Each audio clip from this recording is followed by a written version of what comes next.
gentlemen, and welcome to our 19th installment of Tango Kilo Sierra. I figured today we'd do a little bit of urban exploring around town here. Got something really cool to show you guys that is the sole reason that half of the cotton mills and everything that made production here in South Carolina great even existed. So let's get to it. First thing I'd like to show you is this little plaque here explaining where we are today. We are at the Guignard Brick Works. This is a railway spur. It says in 1801 the Guignard family began brick making operations. It became important business that supplied the building material for structures all over the Midlands and beyond. After shutting down during the Civil War, it took the family over 20 years to restart the business in 1886. Sometime after they built a rail line from the brickyard to the clay pits in and around the Congaree Creek, about 3 miles south. The rail line operated well into the 20th century. Archaeologists have determined that it was a standard gauge line that was operated by an engine acquired from the military surplus. So that's pretty cool. It means that it ran from where that office is all the way across the street and up into those woods towards the Cayce quarry. So we're gonna walk over here and we're going to take you around these brick kilns, tell you a little history about some of the buildings they built, and take a look inside of them and see if we can't see some awesome forgotten history. All right, everyone, welcome to Guignard Brick Works. Over there is the office that used to run production for these 4 kilns here. That office was built in 1900 and has stayed in great shape and operation since, although it is closed now since the company closed back in 1976 and was sold. But from my knowledge, this is ranging from youngest to oldest of the 4 brick kilns. So let's look inside this first one. As you can see, big giant steel strap that's been holding these together for years. I'm sure that's been there for a very long time. These bricks are known to get brittle after years and years of being around and being put through the elements and stuff. You can see some of the burn marks on the wall there from where this used to be used to cure and warm the clay up that they used to take from deposits out of the Congaree River, which is pretty cool. Then this is the railway that they were talking about. Used to help production between taking bricks from kiln to kiln and then delivering it back across the street and up into them woods all the way back towards the Cayce rock quarry. And that production, like it said, stopped in the Civil War, started back up when the original Guignard that started this grandson took over, and then it boomed until around 1956. And then they closed, then they sold it in 76 to another brick manufacturer. We come over here to the second one. You see the steel strap holding it together, just like the first one. Let's see if there's anything special in here. Don't really see anything. Just a beehive brick kiln, beehive shaped brick kiln. And according to the article that I read before I came out here, these are 18 feet tall by 35 foot beehive shaped brick kilns. So that's pretty cool. All right, so not sure what this little middle building is, but let's look and see if we can't see down. Oh, that's a deep hole. I presume this used to be maybe a chimney, storage area. God only knows. But still pretty dang cool. You can see why they would have to you know, bar people from getting in here. There's tons of graffiti and stuff on the inside of these from years and years ago when they didn't care about this place. Back when I was a child, this place was covered in vines. They hadn't yet brought it out of the, you know, nature that had overtaken it, you know, because Mother Nature, of course, takes back anything that you put on top of it. So that brings us to our third oldest brick kiln. And we walk up over here and look. As you can see, the three that were built, I'm pretty sure in either the 20s or the 30s, are a little bit shorter than that one. I think that one's 18 feet tall by 35 feet wide, and these are only 10 by 35. So that's pretty cool. So we're gonna look up in here. As you can see, we got like a Cushman. Oh, it's a Cushman. How about that? An old Cushman moped slash scooter, whatever you would want to call it, with the little headliner in there. You got your railroad ties, and then you got your trolley cars back there that used to carry bricks up and down these railroad tracks that run in front of these brick kilns. Then you got you some kind of production bench over there, or maybe they use those to shape the bricks, or God only knows. But that is absolutely cool. It would be cool to see somebody restore that old Cushman there. That is our third one, and I feel like the most well-built one, because you can see the other two are just, well, other three are just crumbling to god-awful nothing. The roofs have stayed in really great tact. Started growing grass and shrubbery instead of caving in on themselves because of how well built this stuff was. You know, I mean, you're a brick company, might as well build it to last until forever, really. All right, let's read what's on these here. It says Technologies Co. patented May 10th of 1804. Ratchy, Wisconsin, GH. So these, 1904. Sorry, 1904. That was a little bit rusted. So these were strapped around these back in the early 1900s, back when they were built. So that's pretty cool. And God only knows how long those steel straps sat in a warehouse somewhere before they were used, because steel was in such an abundance back then, before World War I and World War II, and even here it's after. So, youngest and most well built. Got our other two out there from the early 1900s. This one was built in the 30s. And then we've got this one here, which was the original Guignard family brick kiln that they used for personal use before becoming a fully productive brick company. And from what you can see, it's in pretty good dang shape to be as old as it is. But let's look in here, see what we can see. Still got some reminiscences of some old brick, a little bit of shrubbery at the bottom. You can see where people has left their tag on the place. Leave stuff alone, people. I understand you're a great artist, and I completely support your ability to do that artwork. But don't leave it on something here that used to love this city so much and just built and built and built. According to the article, up to 2 million bricks a year would leave this particular brick company, these 4 kilns, and go off to build and make cotton factories. Like I told you, freaking the Granby Mill, the Olympia Mill, both of those were built by bricks that came from this particular kilns in this particular brickyard. And without those, cotton would not have been able to be such a big cash crop here in the state of South Carolina, which everybody knows it was one of the biggest cash crops other than tobacco in the entire Southeast. But that is pretty dang cool if you ask me.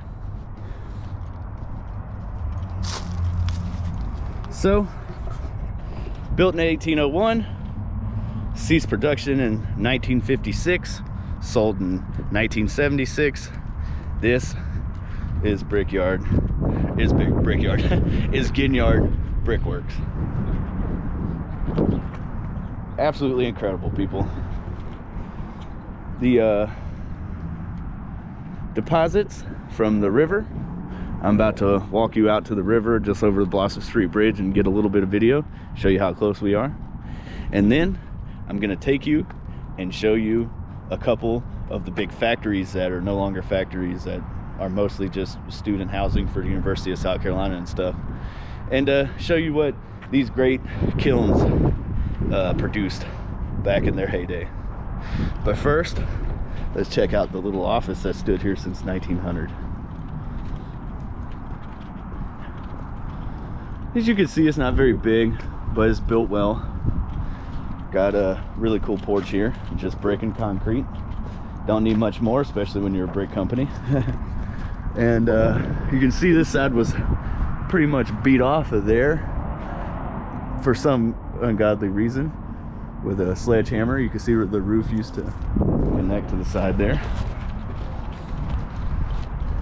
And then keep walking around. You can see where they've blocked off the windows and doors that used to go in this place because people could not help themselves but to destroy things. The roof has seen its better days. You can see where the old electrical used to come into the side of the building there. So that, my friends, is Guignard Brick Works. Let's walk on down here to where the Riverwalk's at, take you across Blossom Street Bridge a little ways, and show you how close we are to the river. Back when I first got out of the Marine Corps, there used to be a geocache right there. As you can see, somebody's taken it and done only God knows what with it. But it'd be cool if it was still there. Then I could leave one of the channel cards, and anybody who does the geocache thing would be able to like and subscribe just like you good people. And that brings me to asking you, please, if you don't mind, you can find it in your heart, like and subscribe to this channel. It only helps us out and makes us feel good about ourselves. And when I say us, I mean the entire production team here at Tango Kilo Sierra, which is only about 3 people. If you already have liked and subscribed, I really appreciate it. You are what keeps this channel going, and I love you all, and please keep up the good work, and I promise I'll do the same. And if you're feeling generous, there is a PayPal link in the description of the video below. Anything helps, even if it's just a like and subscription. It's much appreciated. All right guys, let's get over here to the river. Boy, somebody almost had a bad day.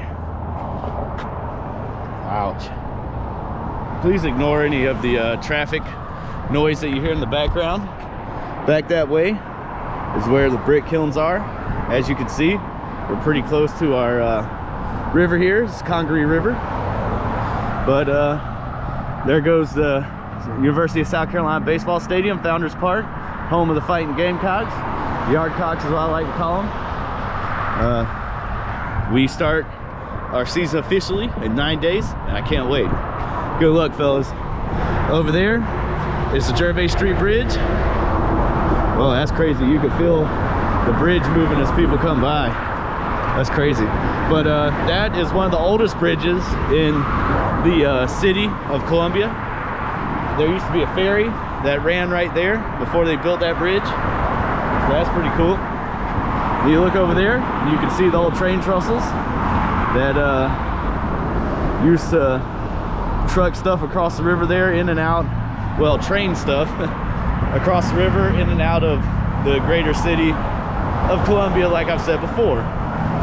So that's pretty cool. I just wanted to show you guys how close the brick kilns are to the Congaree River, where they pulled their mud deposits out to make the bricks that built the beautiful Columbia, South Carolina there. The dome there, that's the State House. Those bricks from that kiln were even used in the production of the interior of that State House there. So that, my friends, is pretty cool. We're gonna get back over here, and then we'll show you guys one more time the whole entirety of Guignard Brick Kiln, or Brick Works, sorry. And then we'll see about calling it a day.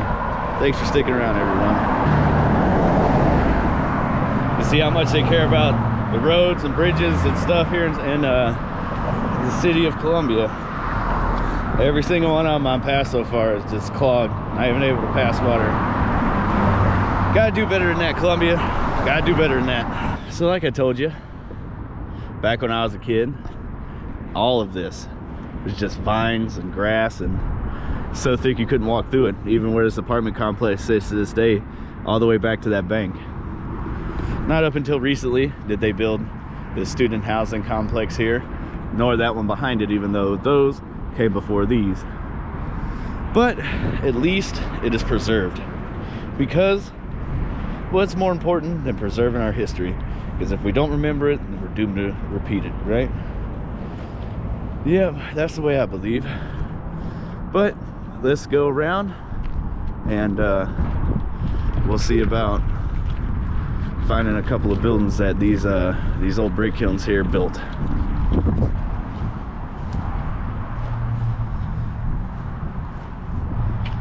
House Jenkins Machine Company, Pawtucket. That's pretty cool. An actual picture of the people that used to work in this mill. This, ladies and gentlemen, is Olympia Mill.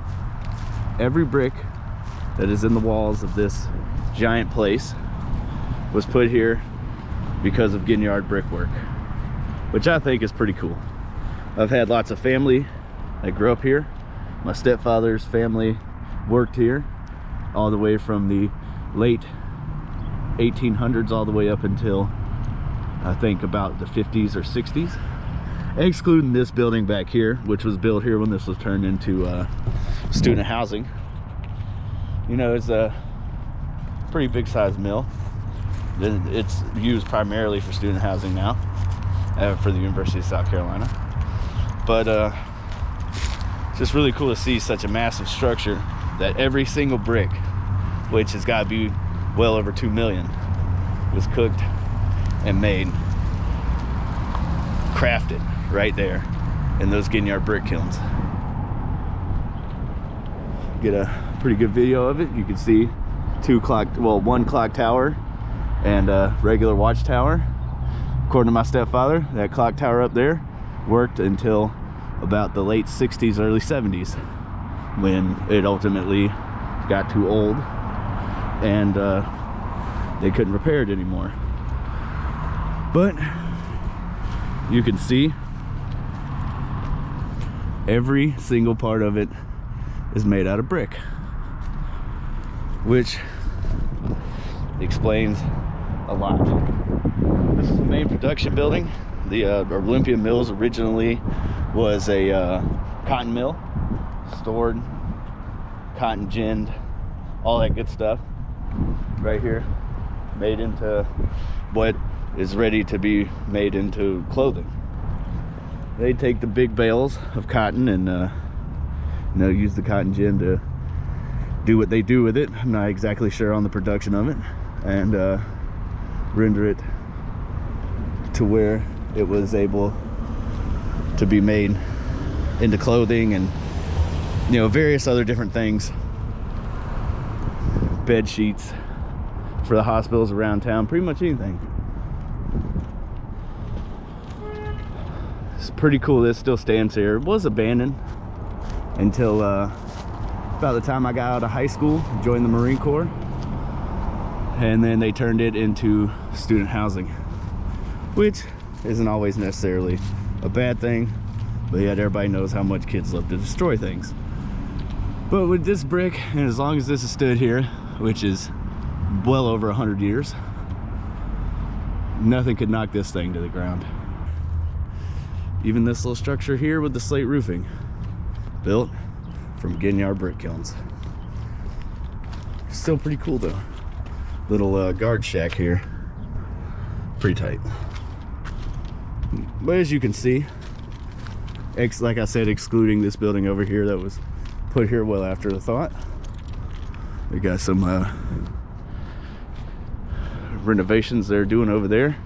This was the main building, but it also stretched down to that giant building right there, which I've been inside of a couple of times. And we're gonna walk down there and we'll see you at the end building there. See the scaffolding that goes over the top there, the big giant steel plates that hold the I-beams in, that holds up the floors. I have delivered furniture to this building when I first got in the Marine Corps. It was my first job after EASing. I've been to this building to visit friends back when I used to bounce down in 5 Points, and various other reasons.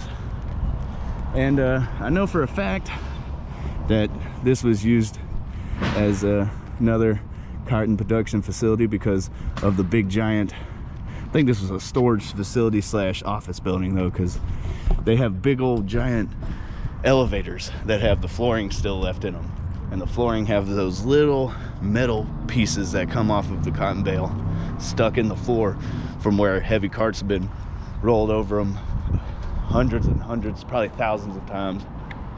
But yeah, I don't know, maybe the office building was the clock tower building, who knows.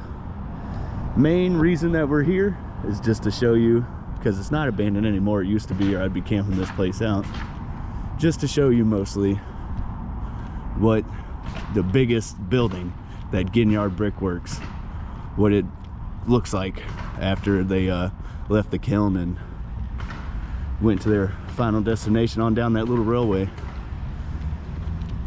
But this place has sentimental value because, like I said, my stepfather, who passed away this year, rest in peace, bud, he grew up in this town, had family that worked here, spent summers coming up here to hang out with his grandmother and stuff like that, that still worked when this place was producing whatever it was producing in the 50s and 60s.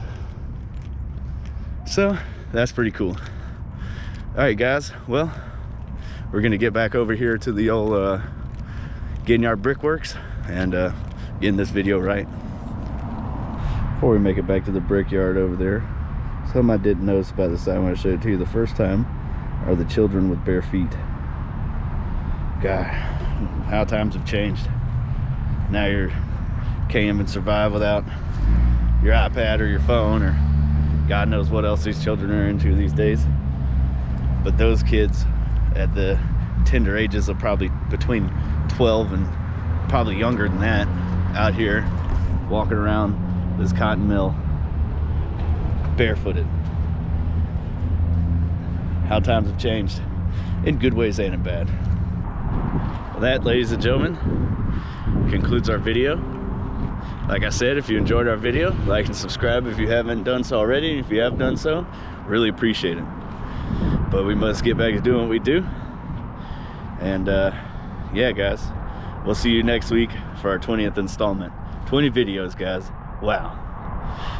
We'll find another great place, everyone, and we'll see you next time.